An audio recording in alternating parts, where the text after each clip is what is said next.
Greetings, fellow travelers, vagrants, explorers, wildlanders, and welcome to episode 68 of the Retro Wildlands.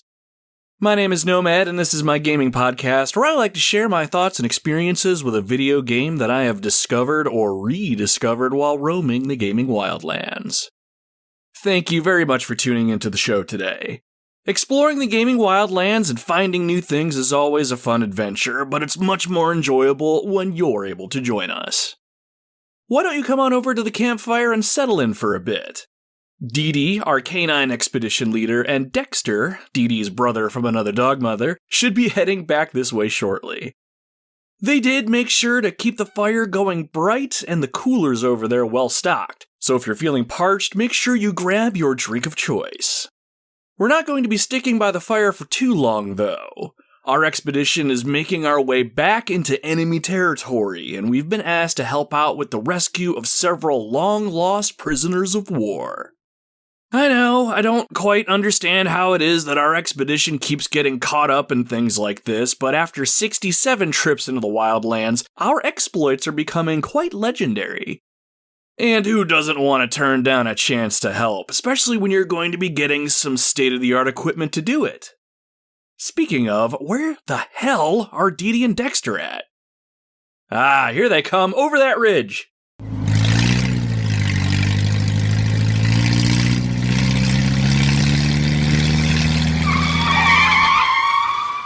Boys, welcome back.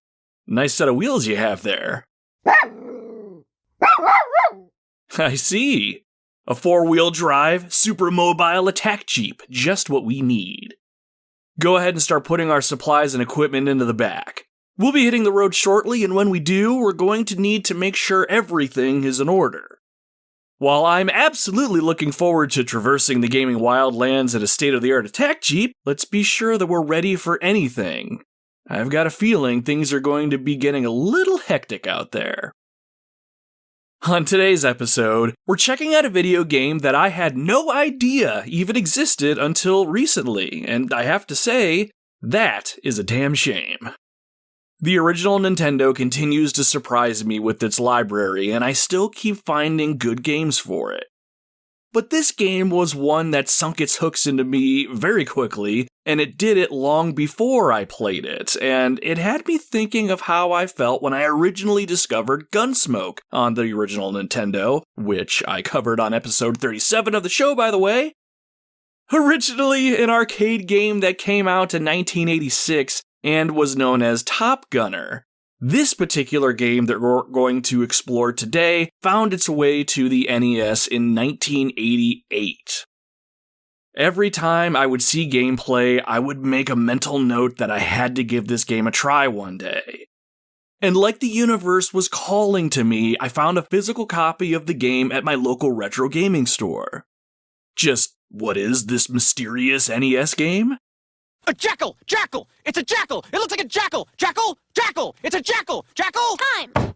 It wasn't right the first time you said it. Why the hell would it be right the next 10 times? God! Yes, it is indeed Jackal. When I remembered that Family Guy bit, I had to find a way to put it in the episode, and right here seemed like as good a place as any. Jackal is a top-down shooter where players take control of a jeep, and using a machine gun, some grenades, and the occasional missile, your job is to decimate the enemy. All the while keeping your eyes open for those aforementioned prisoners of war. Something about it just seemed really fun, and I am happy to say that this game is very much that. I don't know too many people that have played Jackal, but of those that have, they all tell me that they absolutely loved it. But there seems to be a pretty decent-sized pocket of people out there who have not heard of this game at all, which was more or less my experience with Gunsmoke. So, that being said, I knew I had to give this game a try and report back my findings. Does Jackal live up to the excitement that I've generated for myself? Or is this a retro game that you can pass on? Well, I don't want to spoil the whole episode, but I had a great time with this game, and we're going to have one hell of a time as we explore this game together. Now, if you're new to the show, I like to kick things off by chatting it up with you all first and give everyone a peek behind the scenes here in the Retro Wildlands. Depending on what's on my mind, I like to share what's going on with the show, what's happening in my personal life, talk about what games I might be playing, or whatever else I feel like blasting into this here microphone. I'll also use this time to read and respond to any comments we received about Jackal from the Retro Wildlands community as a way to set the stage for the main part of the episode. Now, if none of that interests you and you're just here for the Jackal vehicular combat experience, no worries, you could skip ahead about, maybe 15, maybe 20 minutes and you should get into the game talk. That's always an estimate on my part, so what I will always make sure I do is put timestamps in the show notes so you can see exactly where it is that you need to go if you don't want to stick around. But it would be really fun if you do decide to stick around. It's going to be a fantastic time as we chit-chat, talk about some video games, and hear your fellow Wildlanders get their chance to sound off their thoughts to the rest of us. And I can't think of a better way to get our expedition ready to roll. So, without further ado, let's get into our opening segment that I like to call Campfire Catchup.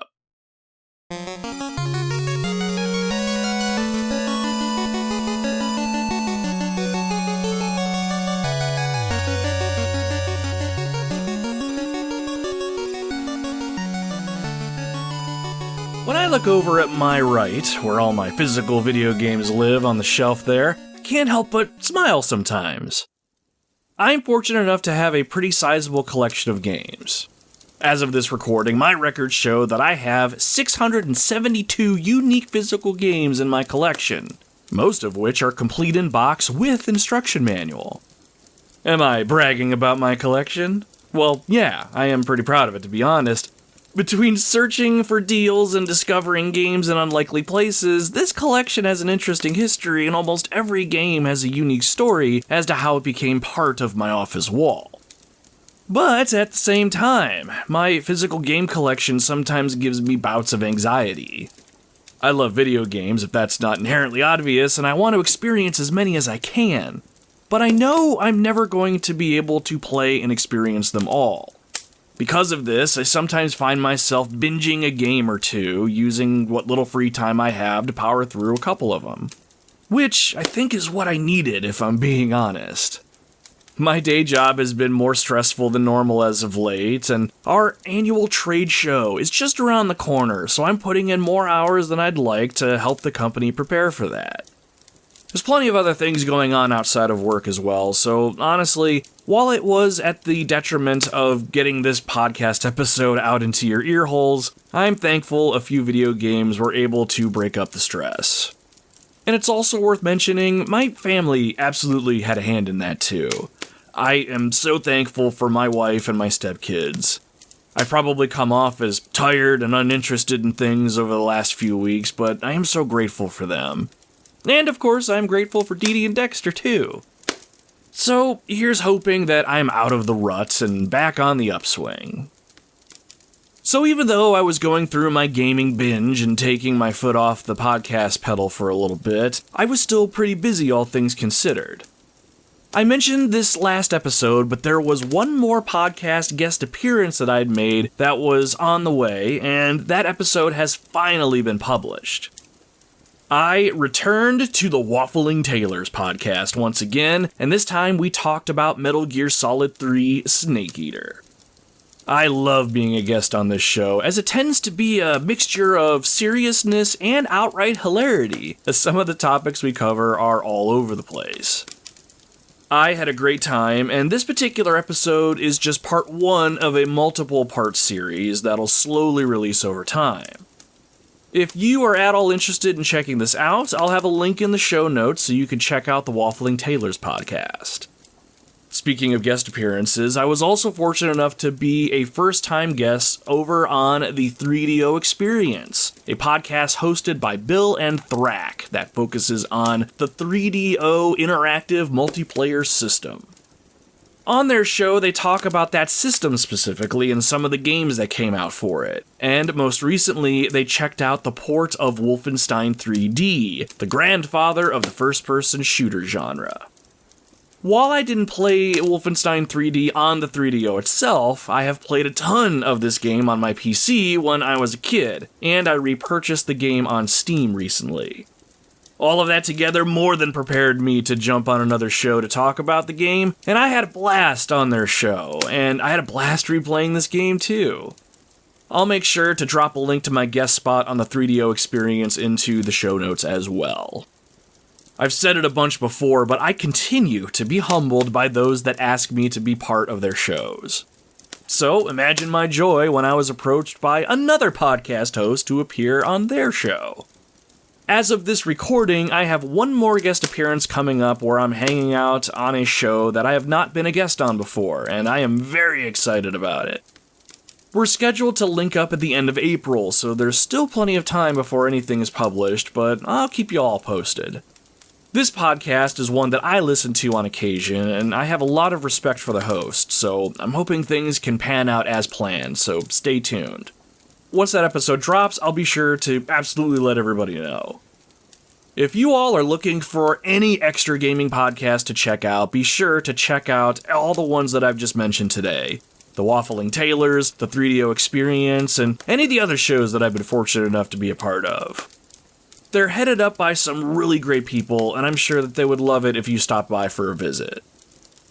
Now, speaking of staying informed on future guest appearances of mine, the first place that I'll have the most up-to-date information available to you is over on our social media pages. You can find the Retro Wildlands on the interwebs if you check out our link tree at linktr.ee/retrowildlands.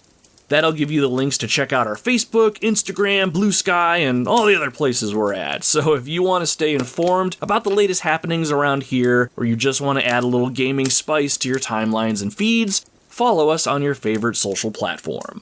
Or just follow us on all of them. I love showing off my gaming collection as well as posting the occasional dog picture. So join up if any of that sounds interesting to you, my friends. Now, as far as what games I've been playing lately, there have been quite a few since we last spoke. I'm not going to touch on them all, but there are two that stood out from the rest of the pack. First, I played and completed a little game called Road 96. Road 96 is a narrative-focused adventure game that takes place in the fictional nation of Petria. Petria is an authoritarian country ruled by a dictator, and an upcoming election has the potential to be quite transformative depending on how the events of the game play out. You, as the player, take control of several teenagers who feel compelled to leave the country and cross the border.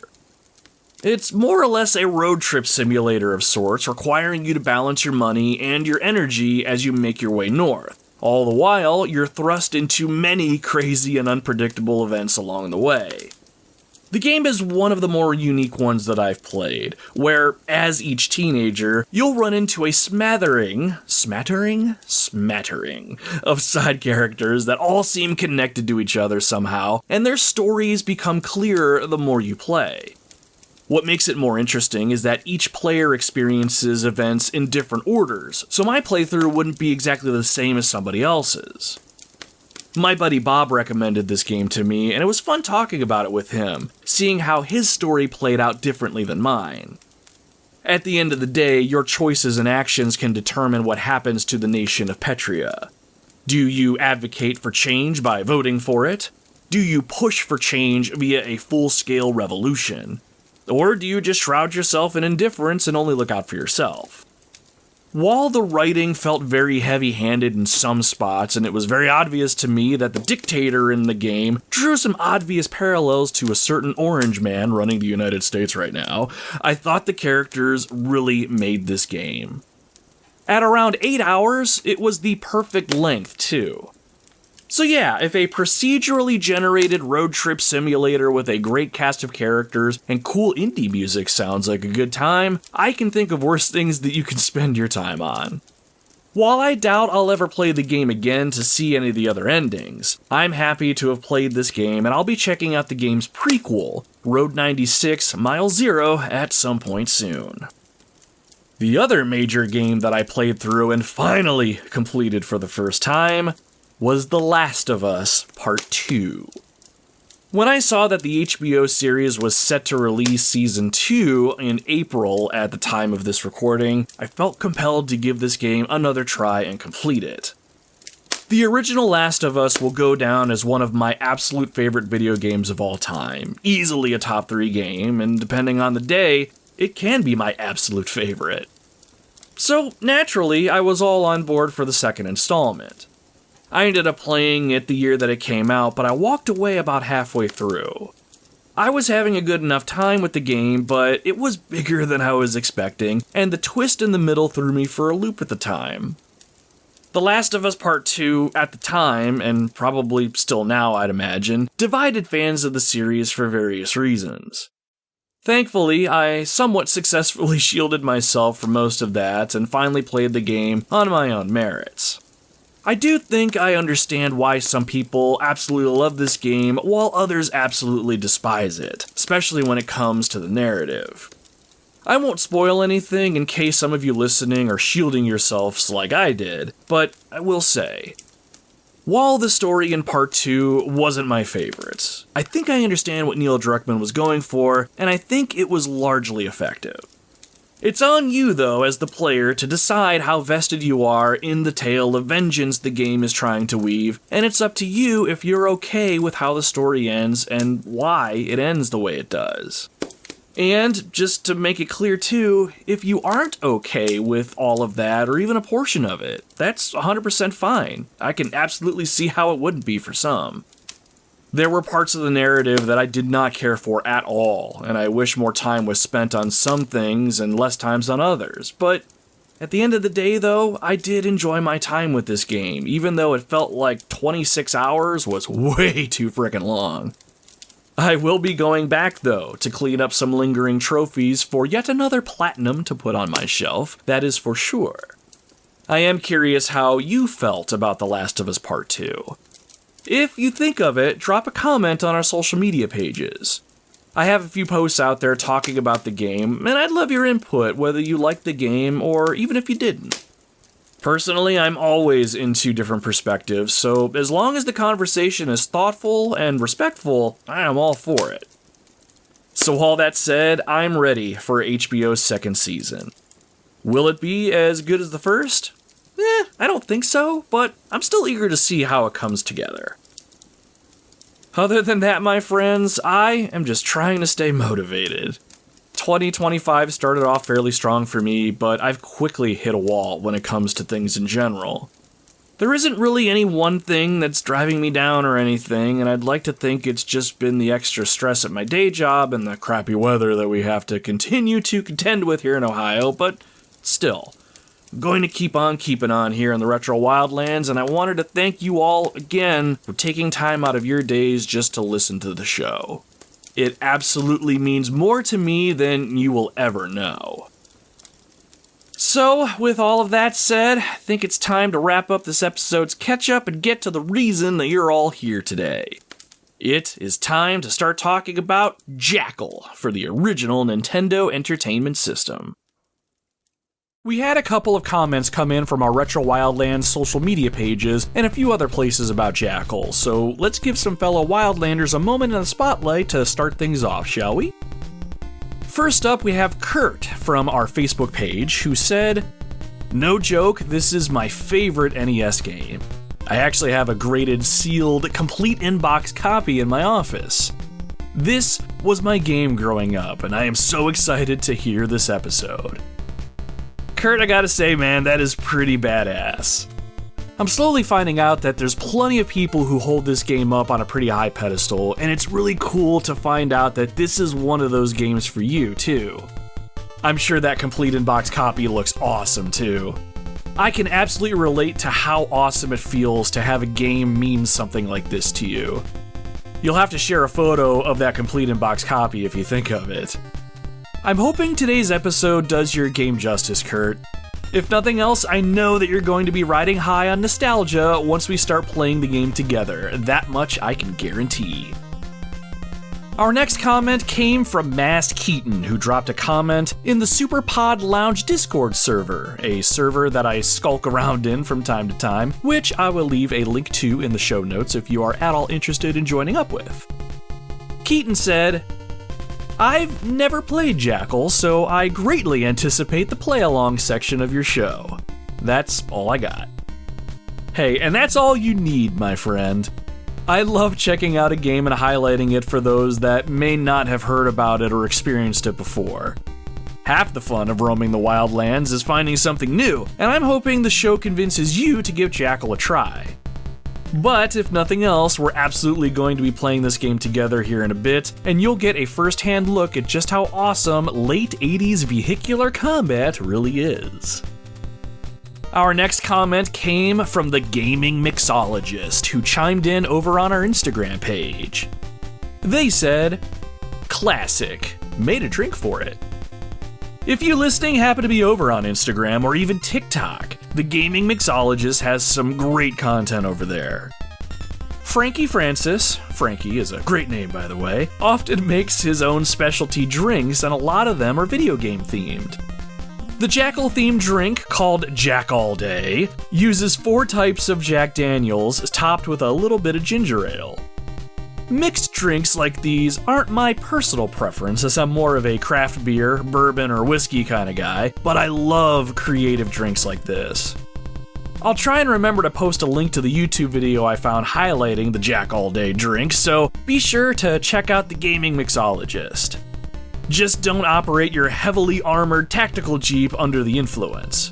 Here in the Retro Wildlands, we try to make good choices. Our last comment comes from Lindsay from the YouTube channel LL Cool Games. Lindsay pretty much summed up most of my thoughts on Jackal when she said, "This game is a Lowers family favorite. Super approachable controls and goals makes this a fabulous retro starter game. Just drive, shoot, rock out to the awesome soundtrack. Yeah, it's not very long or heavy, but perfect for pick up and play gaming. Every NES gamer should have Jackal in their library." I mean, Lindsay practically hit this all on the head. I don't really know how much I can add to that. At the end of the day, when you set everything aside and you're just looking at the meat of what Jackal was back in 1988 and what it is today, it's a fun and engaging pick-up-and-play experience that isn't so hard that it alienates the retro curious after level 1, but it's not so easy that you aren't challenged. Driving around while you shoot and sometimes run over the enemy is always fun, and the game's objective is simple. Rescue some POWs while you cause as much destruction to the enemy as possible. And the only thing better than doing it to an awesome soundtrack is doing it all with a pal. I'm giving away a lot of my thoughts before the episode itself truly gets into the game, but Lindsay nails it on the head. This game absolutely belongs in your NES collection. Period. End of discussion. Thank you very much, Kurt, Mass Keaton, the gaming mixologist, and Lindsay for taking time to drop your thoughts and memories on Jackal for the show today. If you want to get in on all that action for any shows that I do in the future, check us out on our social media platforms, or join the Superpod Lounge Discord server, where I have my own little channel where you can share your comments. I also neglected to plug this earlier, so I'm going to plug this now, but I am also a member of Channel 3, a gaming-focused social media platform that has found a way to gamify the social media experience. I'm going to start posting calls out for comments over there as well, so be sure to check out Channel 3 at channel3.gg. Originally released in arcades in October 1986, and then on the original Nintendo in October 1988, Jackal brought fast-paced vehicular-style combat to arcades and homes. Players take control of an all-terrain attack jeep, and your mission is a simple one. Infiltrate enemy territory, rescue any prisoners of war you come across, and lay waste to the enemy while you do it. You'll have members of an elite crack commando unit with you. Some are trained in the military, while others are trained drivers, but they are all mercenary. Using machine guns, grenades, and rockets, you'll want to lay waste to anything standing in your way, because even though you'll be inside a heavily armored jeep, all it takes is one hit from the enemy and you're toast for some reason. Do you have what it takes to be the hero your country needs and bring those prisoners home alive? Or are you just another wannabe warrior who thinks they have the stones necessary to get the job done? Well, my friends, that is going to be completely up to us. So let's gear up, Wildlanders, get some bullets into that machine gun, stock up on some grenades, and make sure your windshield is clean. Oh, and before you go, your country has one final message for you. Good luck, son. Don't come home alone.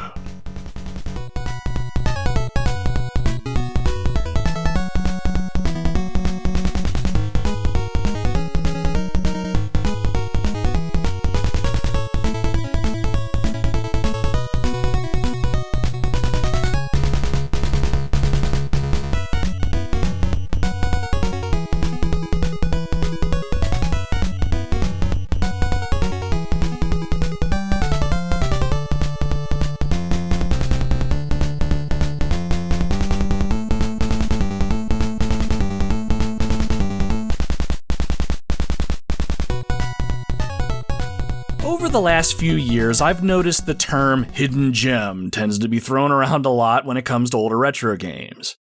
I think the term hidden gem can mean something different to a person depending on their own interpretations, but for me, a hidden gem is a video game that's so good or enjoyable, but not a lot of people have probably heard of it, or didn't perform all that well sales-wise back when it was released, so it largely went unnoticed. It's on you as the player to determine what you consider a quote-unquote good game, but overall, one of my favorite parts about playing older retro games is discovering that hidden gem, that shiny diamond in a pile of glass. While I do wish I was exposed to more video games when I was younger, especially games on the original and Super Nintendos, it has been very, very fun finding gems that I never knew about and getting a chance to play them now as an adult. That goes doubly so for any gems that I don't normally hear other people talk about. Jackal on the original Nintendo fits the hidden gem criteria for me, and while some people I've talked to immediately remember playing this game and how much they enjoyed it, rarely do I see this game pop up in standard discussions about the original Nintendo, or even about retro games in general that people need to seek out and try. Which kinda sucks now that I say it out loud because, not to spoil the whole episode like I kinda did in the intro, Jackal is a game that pleasantly surprised me and quickly rose very high up on my list of retro games that I've enjoyed the most since starting my journey into the retro Wildlands. I'm honestly a little pissed it took me all these years to even hear about this game, let alone find it and finally play it. Now, as you regulars to the show probably already know, my NES experience stemmed from when I spent my time at my grandmother's house growing up. I do have vague memories of going to the video store and occasionally renting a game. There was one place I remember that would let you rent a game, and you could rent an entire NES too if you wanted to. I do have some vague memories of taking advantage of this when my mom and I eventually moved in with my mom's second husband. Though, hell if I could remember any specific games that we actually rented.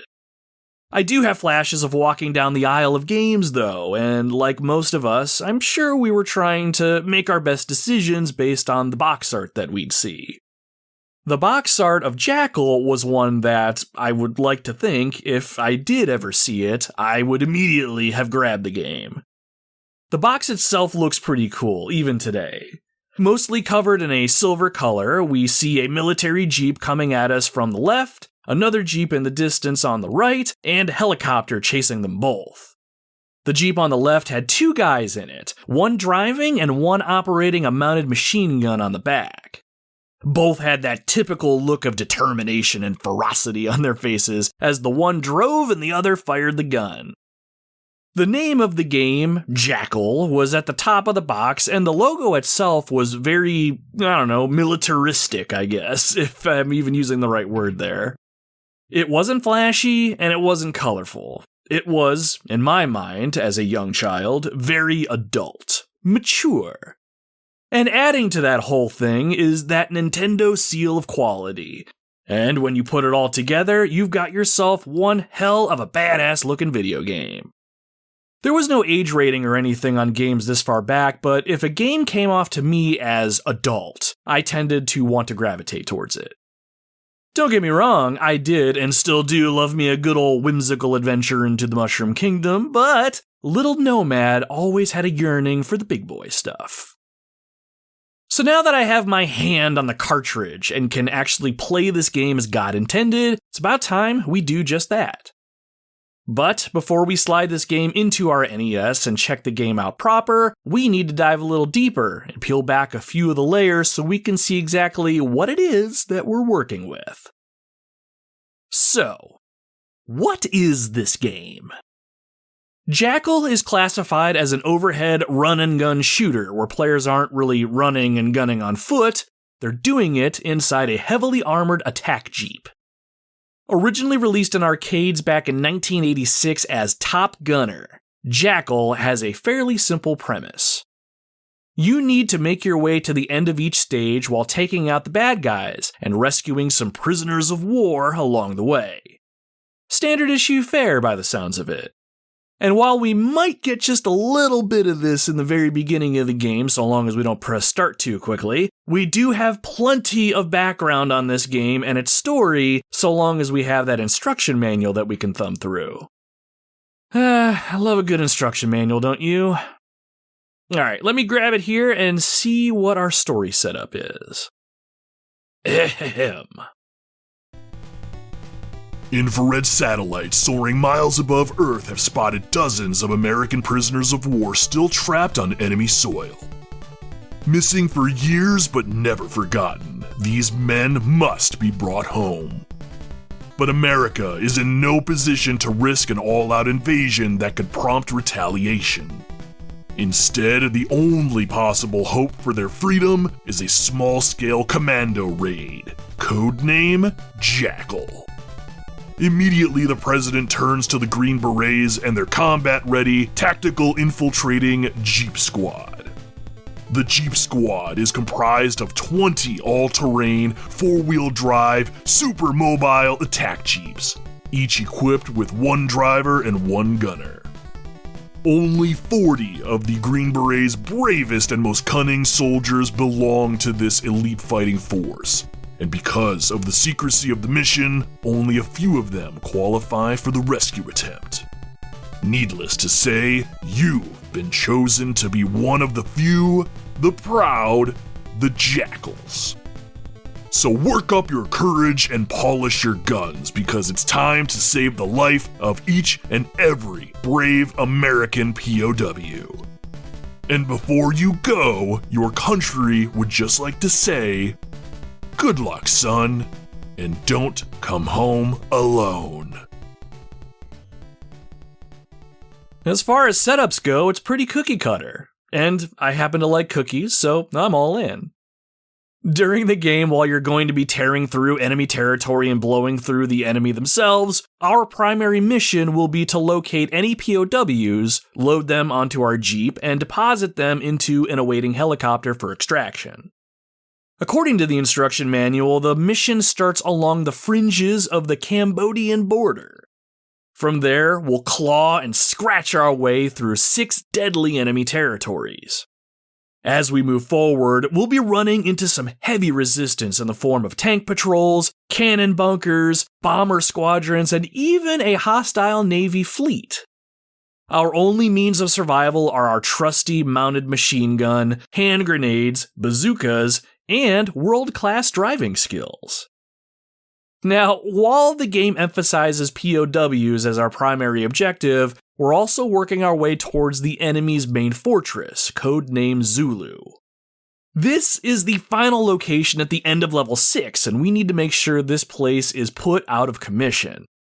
It's one thing to decimate the enemy, but it's another to make sure that they can't just run back home, lick their wounds, and regroup. Really, our biggest objective is cutting the head off the snake. Alright, soldiers, it's about time we get on mission and do what we came here to do. We're going to slot this game into our NES and get real intimate with our tactical battle jeep. Let me grab my copy of Jackal off the shelf here. Alright, and as per tradition, one good solid blow ought to do it. There you go. You like that. You like that, don't you, Jackal? Oh, yeah. I mean, let me slide this into our NES and power it on. The best part about throwing in an old retro game is how long it takes to get to the title screen.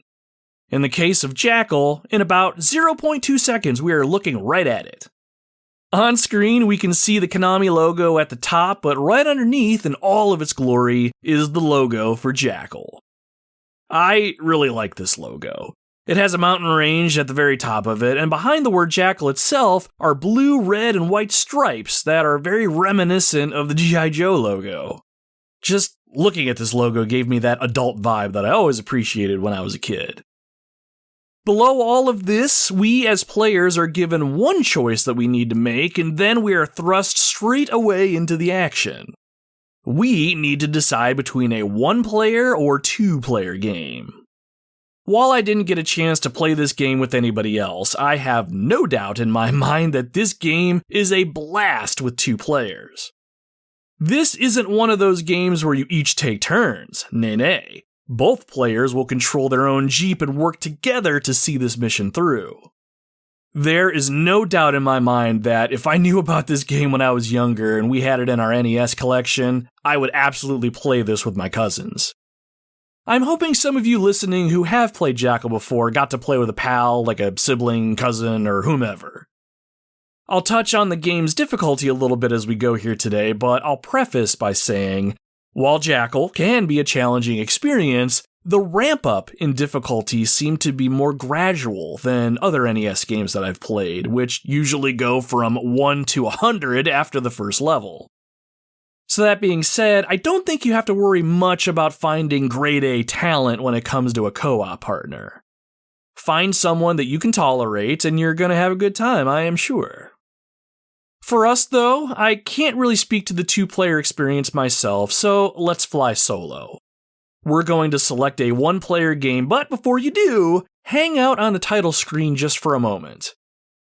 When we do, the title screen will slide off screen to the left and we're treated with an opening cinematic of sorts. On screen, we're treated to a couple sentences that reiterate the story setup. Your brothers in arms are hostages behind enemy lines, and you're their only hope for freedom. But the firepower you'll face to rescue them is awesome. Rescue the POWs in the buildings. You'll need a pocket full of miracles and the ferocity of a wild jackal. After a moment, we're introduced to our cast of characters. Colonel Decker, commander of this operation and Medal of Honor recipient.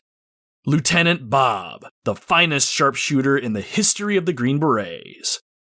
Sergeant Quint, an Indy car driver turned mercenary. And finally, Corporal Gray, winner of 6 European Grand Prix races and considered the greatest stunt driver since Evil Bo Weevil, which is a thing written in the instruction manual. Afterwards, we're back to the title screen. Alright, my friends, are we ready to finally get this mission underway? Go ahead and press your start button, and from here, let's get after it. From here, we're taken to a screen that has all 6 levels shown in picture form. We are making landing on the beach, otherwise known as Checkpoint Alpha. From there, we'll need to plow our way through 6 levels. Checkpoints Alpha, then Baker, Charlie, Delta, Tango, and then finally Checkpoint Zulu. Destruction of the enemy is paramount, but make sure you're keeping an eye out for POWs, alright? The last thing we see on screen are the words, "This battle will make your blood boil. Good luck."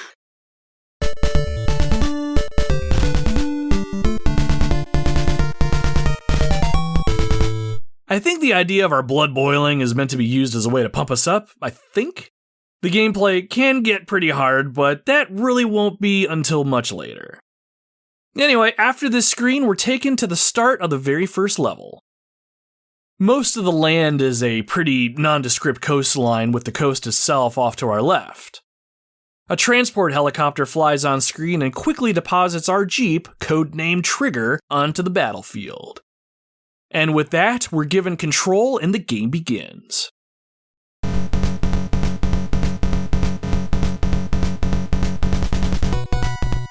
Alright, the enemy is going to be here any moment, but before they get here, let's go over the basics. Should be pretty quick, as there really isn't all that much to cover. First and foremost, one of my favorite things about Jackal is how much stuff is not on your screen taking up valuable real estate. At the bottom left of the screen, all we have is your total score, and then below that, how many lives we have left. That is it. No minimap, no health bars, no weapons display. The experience that we're going to have is laser focused on the action, and given how busy the screen is going to be soon, be lucky that we'll be able to see as much as we do. Now, movement in Jackal is very simple. You can move your Jeep in all 8 directions using the directional pad on your controller. That's left, right, up, down, and diagonally. Go ahead and try that now. Get used to that Jeep. There you go. Your movement speed is pretty brisk for the most part, which is exactly what you'd expect out of a tactical Jeep like ours. Uh-oh. Looks like the enemy is starting to converge on our position. At the top right-hand side of the screen, we can see a lone enemy infantry soldier making their way slowly towards us. This seems like a great opportunity to go over our methods of attack. Our Jeep comes equipped with 2 weapons by default. First, we have our mounted machine gun. Now, in the arcade version of Jackal, or Top Gunner as they called it, the arcade cabinet featured a rotary-style joystick. This type of joystick allowed the player to control their Jeep in all 8 directions, like we can now, but also aim their machine gun in all 8 directions. The Nintendo version of Jackal, however, only allows us to fire our machine gun towards the top of the screen, straight up, regardless of which direction the front of our Jeep is facing. Now, that sounds like a terrible downgrade, but honestly, I don't think it is at all. Sure, you're only limited to shooting up with your machine gun, but you do quickly adapt to this mechanic. It was really easy for me to get a feel for this, and you know what? Driving away from an enemy and shooting them at the same time felt very natural. And, if I'm being honest, a little badass. Now, we do have one other weapon at our disposal, and that, at least to start, is a pile of hand grenades. Tossing a hand grenade will see you chuck a grenade out of the front of the Jeep. It has some travel time and flies in an arc, but when it lands, it detonates and does some heavy damage. These are perfect for any armored enemies or taking out a cluster of weaker ones. You can also use grenades to take out some obstacles in your way as well. Now, even though our machine gun will only fire straight up, regardless of how our Jeep is facing, grenades will always fly out of the front of the Jeep. That in and of itself can be a little weird and hard to get used to, but it makes sense when you get used to the controls, I promise. Now, we can upgrade our hand grenades to rockets, but I'll talk about how we do that when we get there. For now, that lone enemy soldier coming towards us thinks he could be a hero or something and try to take us out all on his lonesome. I think we need to show him how bad of an idea that really is. Go ahead and move towards him and let's take him out with our machine gun. Remember, you'll always fire straight up no matter how you're facing. Okay, great. That's perfect positioning. Now, let him have it. Nice. This enemy soldier will surely be one of many to fall as we proceed on mission. And speaking of, here comes some more enemy infantrymen right by those trees over there. Trees are one example of some of the obstacles that you might come across. You can't, for some reason, destroy these with grenades, and you can't shoot through them to take out enemies on the other side, so you're just going to have to go around and flank the enemy. That said, go ahead and keep proceeding to your right. Oh, here's something to mention while we're on our way. While we're ultimately trying to proceed up and head towards the top of the screen to the end of the level, the area itself is so large that you can move to the left and the right as well as going up. and the screen itself will scroll in those directions if there's more to explore, just like it is right now. I remember being very happy when I noticed this because not only does it give me more area to explore, it means the levels themselves are bigger than they let on, allowing you some more freedom to explore a bit. Not only that, but thanks to all the space that we have, we can be much more effective in combat because now we have more freedom of movement. One of the things, though, that we absolutely have to be mindful of is the potential of finding POWs hidden off screen like this. Okay, looks like you're about in position to take out the next group of enemy soldiers past the trees. Go ahead and lay on that machine gun and let them have it. All too easy. As you keep moving to the right, you'll see a line of trees acting as the border for the level. No sense in going right anymore, so let's turn our heading north and keep pushing forward. Careful though, more enemy infantry is starting to make their way on screen. There you go, you're already getting the hang of things by the looks of it. Keep your finger near your B button at all times. Enemies are going to be plentiful from here on out. Ooh, wait a moment, what is that up ahead? As we push forward, there's a building in front of us with a green patchy roof. Buildings like these can potentially house POWs, so always make it a point to blow them open with a grenade when you see one. I mean, that sounds strange, but yes. Even if there are POWs inside, the only way to get them out is to use high explosives on the building itself and blow it apart. The POWs inside will absolutely be fine. Somehow. Anyway, chuck a grenade and blow the side of that building off. Nice. Oh, and there comes a POW running out from the rubble. Told you he'd be fine. The POW is flashing as he runs across the dirt. The reason this POW is flashing is picking up this particular POW is a lot like grabbing a power-up. When you drive near the POW and he gets into your Jeep, he actually upgrades your grenades to rockets. Neat. Go ahead and grab this guy so we can enjoy a nice upgrade to our arsenal. Excellent. Welcome aboard, soldier. We're here to take you home. Now, when you go to use a grenade by pressing the A button, you'll actually fire a rocket instead. Rockets travel much faster than grenades and explode on impact after traveling in a straight line. As we find more POWs like this, the rocket will upgrade even further, allowing you to shoot out shrapnel in more directions as you upgrade it. You can upgrade your rockets a total of 3 times, and if you do get to this point, do your absolute best not to lose a life because doing so will reduce the level of your rocket by 1. Plus, this game gets so much easier the more powerful your rockets are.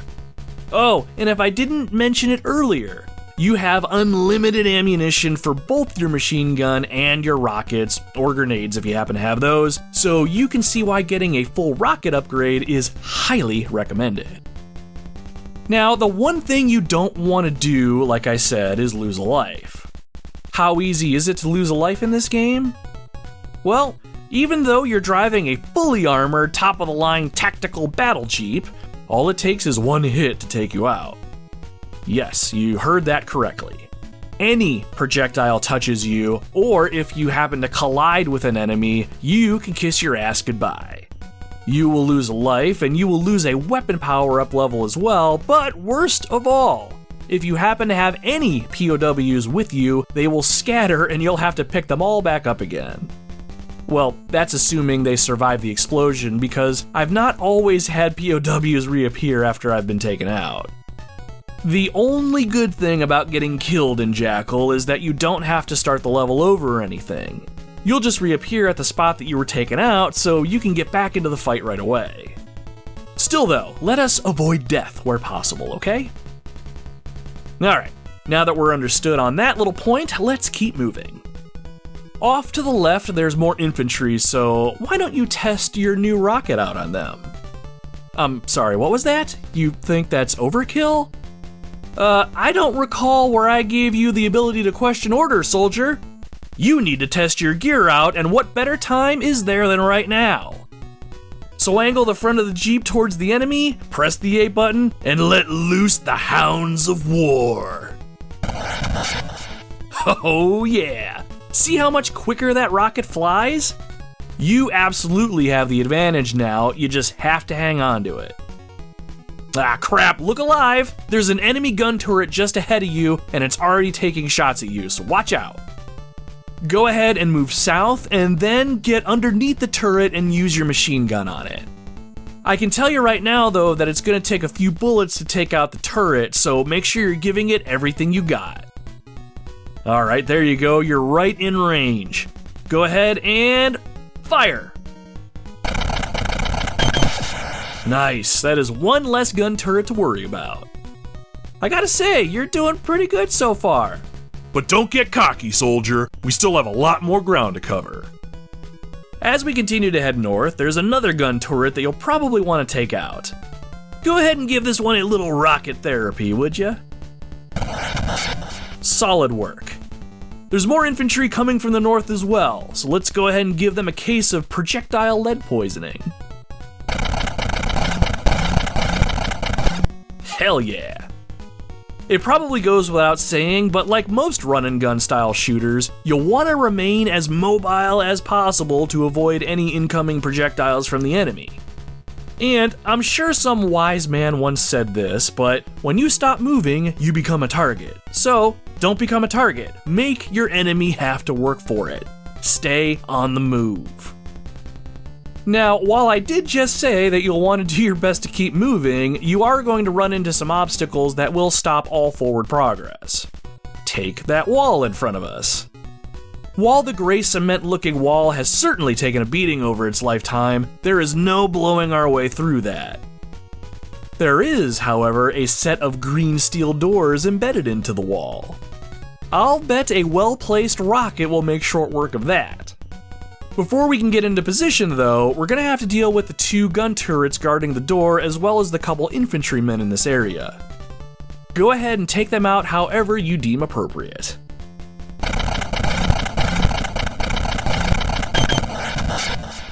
Solid shooting, soldier, great job. Ooh, watch out, there's a few enemy infantrymen out there that are a little close to you. Wait, what are you doing? No need to back off and reposition so you can shoot them. You're in a Jeep. Just run those bastards over. Ah, that never gets old. While I did say earlier that colliding with an enemy would get you killed, that does not go for infantry. You can absolutely run their asses over if you have to. While it is very, very fun to do this, the only thing that I'll say is don't get too carried away. Remember, all it takes is one hit from the enemy to take you out, so don't leave yourself exposed if you don't have to. Run their asses over when it makes sense to. Or whenever you just need a good chuckle, I suppose. Okay, with the enemy thoroughly flattened, let's take out that gate so we can move forward. Go ahead and position yourself appropriately and let a rocket fly. As we pass through the gate, we're immediately rushed by several more infantrymen, but you'll also notice some large buildings with brown roofs.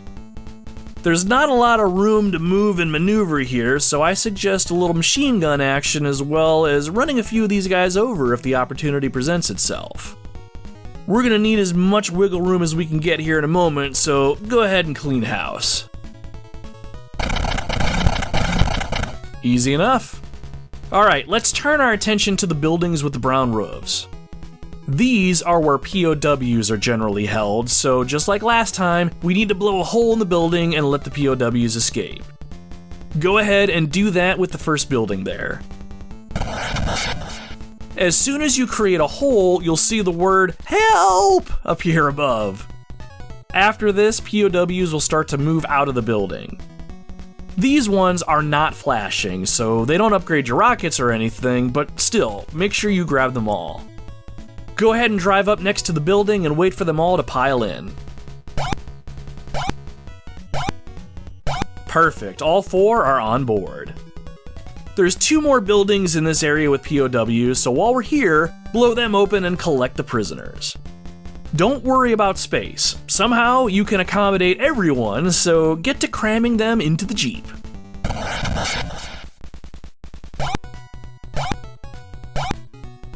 Great job. I think one difference between the NES version and the arcade version is that in the arcade version, there was a capacity limit to how many POWs you could carry, so that would have been interesting to navigate, I'm sure. Now, there's one more building in this area, but this one has one of those green roofs like before.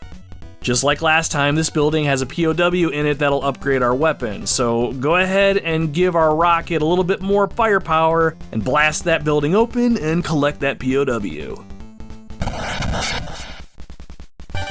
Now that we're fully powered up and our Jeep has been turned into a classic clown car, if you will, you might be wondering what it is that we need to do with all these POWs. Well, that's our next objective.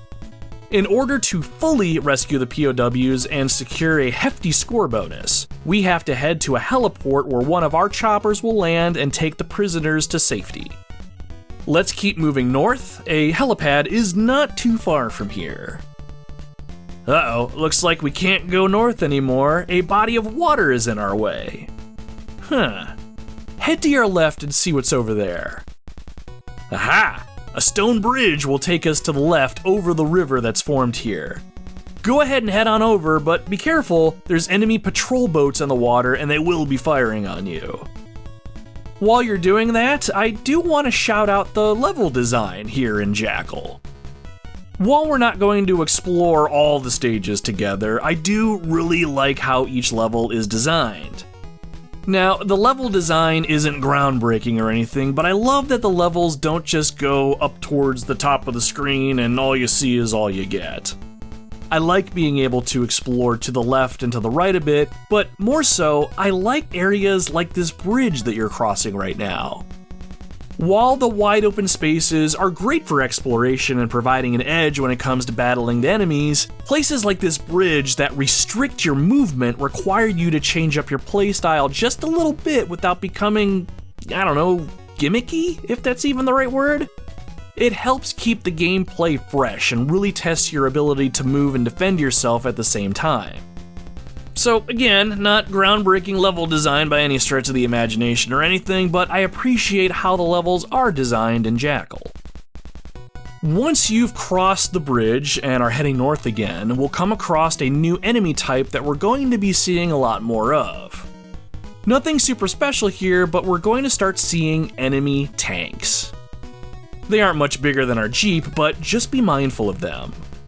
They'll take a few hits from the machine gun, but if you can hit them with a well-timed rocket or even a grenade, it's all it takes and it's one and done and you're in the clear. Yeah, just like that, great work.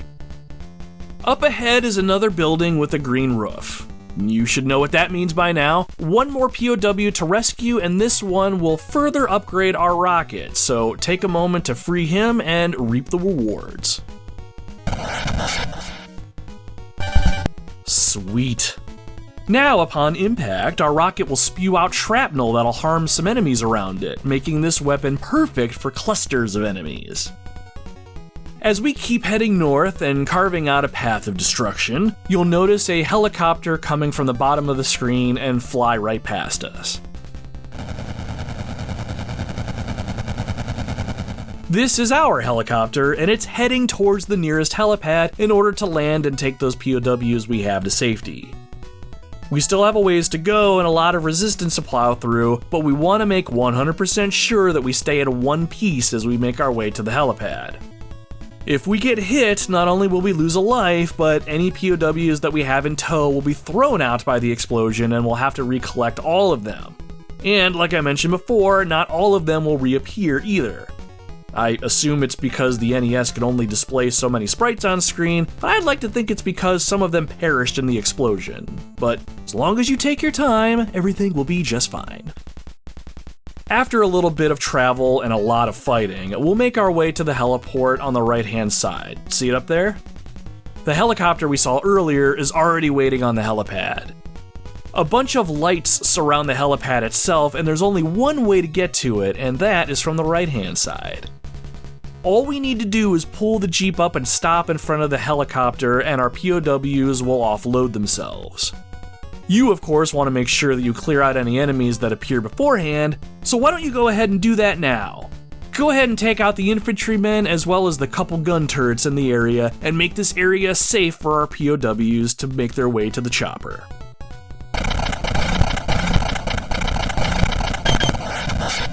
There you go. Alright, go ahead and position the Jeep right next to the helicopter on the right. Alright, as long as you're stationary, the POWs, one at a time, will leave your Jeep and board the chopper. As they reach it, you'll be awarded a hefty 500 points each to your score.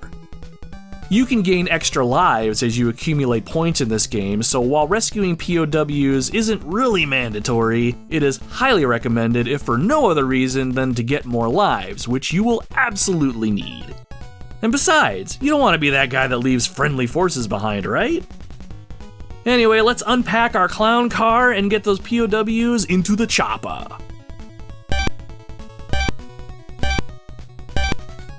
Still a few more to go.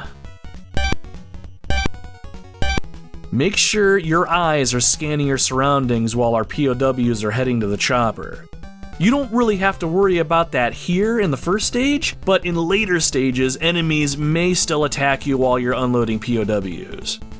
You can move and engage any enemies, but that'll stop POWs from getting out of your Jeep, so make sure that you go back to unload them if you have to bail and engage in combat. Alright, that seems to be the last one. When your Jeep is empty, the helicopter will take off and bring those POWs back home. Fantastic work, soldier. That is what I'm talking about. All that's left for us to do now is continue north in search of more. At the end of every stage, there's going to be some sort of superior force blocking your way. A boss battle, if you will.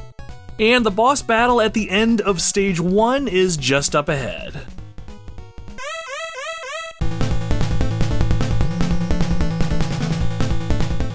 Right on cue, we transition into our first boss battle. In this battle, several blue tanks come up from behind us and come at us from the north through the tree line. These guys move pretty fast, all while they try to take shots at us with their main guns. We are locked into this area and there's several trees scattered about, so we're going to need to maneuver around the area while peppering them with machine gun fire as well as trying to hit them with a few rockets. Just make sure that you keep yourself moving and do not accidentally trap yourself on the terrain. You might lose a life or two here, but that's okay. Lock in and get this mission done, soldier. This is what you've been training for, so show us that you are the right person for this mission. There you go, nice hit. When you hit the tank with a rocket, it will actually turn a reddish, tannish color, signifying that you've done some decent damage to it.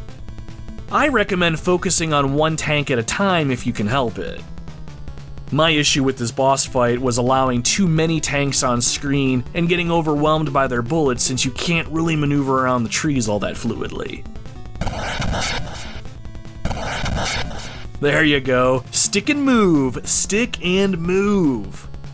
2 hits from a single rocket should be all you need to take out one of the Jeeps, so keep yourself locked in and stay focused.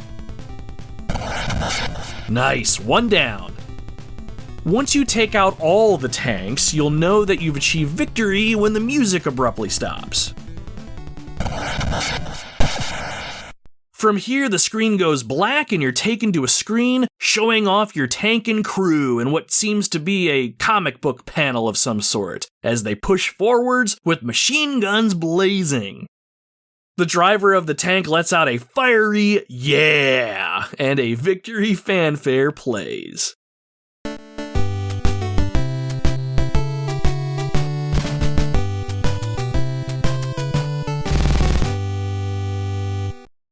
Excellent work out there. Stage 1 isn't too bad when it comes to gameplay difficulty, and it does a great job of setting the stage for things to come. Now, normally when you get to the second stage of most older retro games, the difficulty dial gets cranked up pretty high. I'm looking at you, Lion King. But refreshingly, that is not the case with Jackal, at least that's been my experience. Stage 2, Checkpoint Baker, has a lot more physical obstacles in the form of these ancient pillar-looking things, but the enemy resistance is pretty much the same. Maybe you'll get some increased quantity of enemies from time to time, but the difficulty slider doesn't move too far forward. And goddamn, did I absolutely appreciate that. That goes back to what I was saying earlier and what Lindsay from LL Cool Games said in Campfire Catchup if you happen to skip that. The slow ramp-up of difficulty makes this a perfect starter retro game. While retro games are fun to go back to today, especially if you weren't much of a gamer growing up or you happen to be young enough today that you didn't grow up in this generation, the high difficulty spikes and unforgiving challenge can absolutely alienate those that are retro curious. Jackal, on the other hand, gives you a great gameplay experience without bending you over a table and making a fool out of you. And with the added bonus of being able to play at the same time as somebody else, you have a near perfect retro experience. As we start to wind it down, I have to say, I am very happy to have finally experienced Jackal. Sometimes when I pick up an old retro game, I sort of have to brace myself for what I assume is going to be a tough and sometimes antiquated experience. Which, to be fair, is just fine. Some of my favorite retro games are like this, but once in a while, along comes a retro game that I really think would be perfect for just about anyone. While Jackal's biggest draw on the surface is the action-packed gameplay, for me, it's the simplicity and accessibility. While I love a good, well-thought-out modern gaming experience, sometimes I want something simple that will satisfy my itch, and Jackal is exactly that. I never not have fun when I'm playing Jackal, and it's easy to get swept up in the flow of gameplay. The somewhat larger level design allows you a semblance of freedom in a few ways to combat the enemy. Finding and rescuing POWs can be very exciting and extremely rewarding when you can finally get them all on the chopper. And while some of the boss battles can be a little frustrating while you learn their patterns and figure out how best to take them down, I can't think of a single thing that I don't like about this experience. Oh, and it would be an absolute crime if I didn't mention the soundtrack. You'll have heard a decent amount of it in this episode, but the music on offer here fits the bill perfectly and always gets me in the mood to strap on my seatbelt and drive right into enemy territory. In a world where big budget games seem to be everywhere these days, that have all these points of interest on a map to explore and almost limitless dialogue options to choose from, what the world needs is more simple gaming experiences that are fun, engaging, and easy to pick up and play, and Jackal absolutely fits that bill. So next time you're looking for a game to try, especially if you have a friend, spouse, or family member looking to game with you, jump into a tactical Jeep and see where the day takes you. I can guarantee that'll be an experience that you won't soon forget.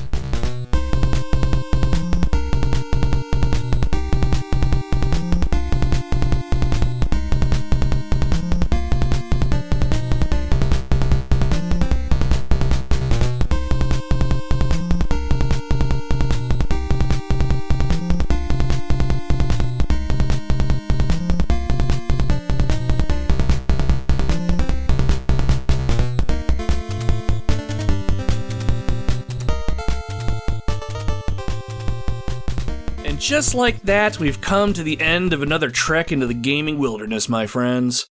This has been episode 68 of the Retro Wildlands, Jackal, on the original Nintendo Entertainment System. Thank you again very much for tuning into the show today. I've said it before, but it bears repeating. My absolute favorite part about checking out older retro games that I missed out on is finding the occasional gem that I've personally never heard of. While I would have absolutely grabbed Jackal based solely on the box art back in the day, I know I would have made this game one of my regulars had I known about it. It's a simple kind of fun that offers a steady challenge, and you get to blow things up, and you get to run people over. What's not to love? But at the end of the day, these are the sorts of hidden gems that I absolutely love finding, and I hope you decide to give this game a chance if you have the means. And if you've ever played it before, it is long past time that you hop into your attack jeep and lay waste to your enemies.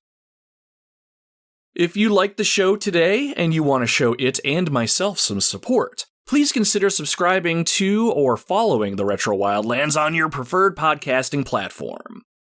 For the foreseeable future, new episodes will come out when I have the time necessary to play the game, write the script for the show, record and edit, and that is not always consistent with my busy schedule. Subscribing or following the show will make it so that you are immediately informed the moment I put out something new. You can also make it a point to follow the Retro Wildlands on your favorite social media platform, where I'll post new episodes as they drop as well. The Retro Wildlands is also part of the Super Pod Network, home of some awesome gaming podcasts and other gaming content, so you can follow us over there at superpodnetwork.com. Other than this show, you can check out some awesome shows, such as the Super Pod Saga, Fine Time, the Pre-Order Bonus Podcast, Tommy and Grant Go Podcasting, and more. There's blog posts, videos, and tons of other content, so be sure to check out all of that by heading over to superpodnetwork.com. Now, if you really like the show, I would love it if you could take a moment out of your busy day and leave the Retro Wildlands a good review.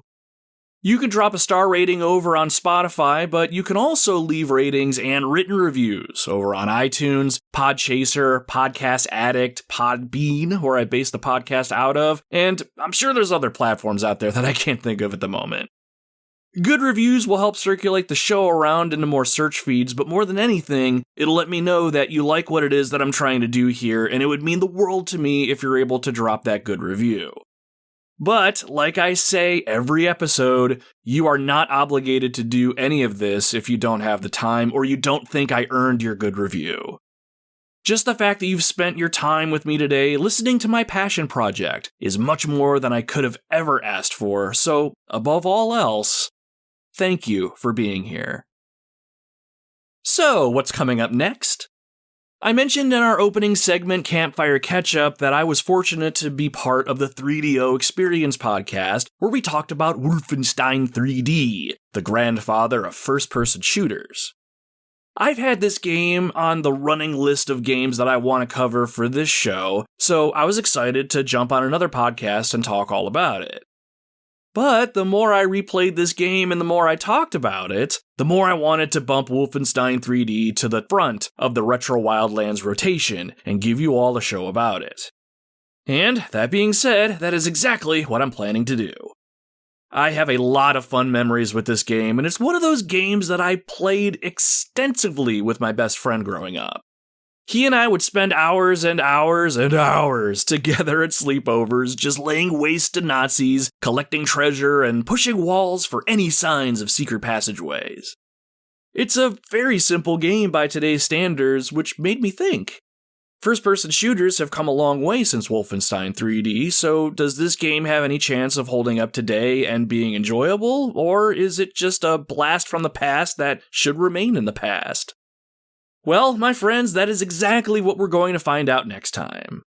I really hope you're able to join us, because our next adventure into the gaming wildlands is going to be a special one, and I know it'll be that much better if you're able to take up arms and join us. Until then, my friends, my name is Nomad, and you can find me roaming the Retro Wildlands.